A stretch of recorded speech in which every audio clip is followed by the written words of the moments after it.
Jambo la mwisho wapendwa, nataka niwatie moyo. Hili kanisa la Mungu ni chombo. Biblia inafananisha kanisa kama chombo ambacho kiko katika safari.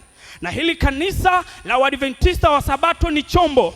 Kuna wakati fulani utaona kabisa hichi chombo kinasukwa na upepo. Kanisa unaona kama hulielewi, viongozi kama uwaelewi, unasikia habari huko kwamba pesa za sadaka zimepigwa. Nikutie moyo, usitoke ndani ya kanisa la Mungu. Wanafunzi walipoona chombo kimesukwa, wapo katika hatari, hawakuanza kuruka na kuogelea, hawakuanza kukimbia ndani ya chombo, japokuwa walikuwa wanafahamu namna ya kuogelea. Walitulia ndani ya chombo, walipambana humo ndani ya chombo.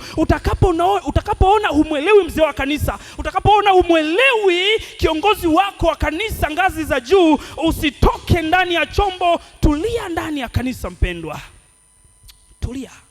Unajua, kuna siku fulani gari ilikata breki.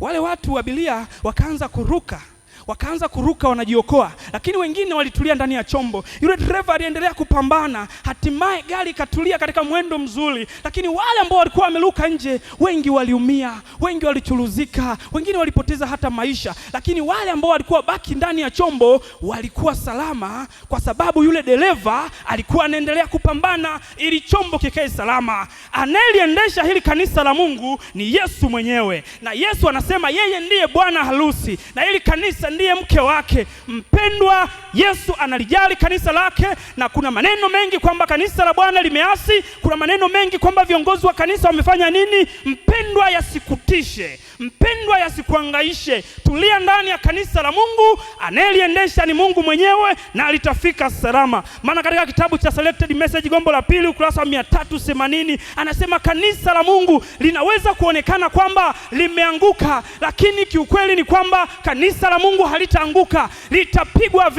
Litapigwa vita, litaonekana kama limekufa, lakini halitakufa, litasimama, kwa sababu jemedali wa jeshi ni Yesu mwenyewe, analipigania kanisa lake na litafika salama. Wapendwa, usitoke ndani ya kanisa kwa sababu ya mtu fulani, usitoke ndani ya kanisa kwa sababu ya jambo lolote linalokusumbua. Baki ndani ya chombo na utafika salama.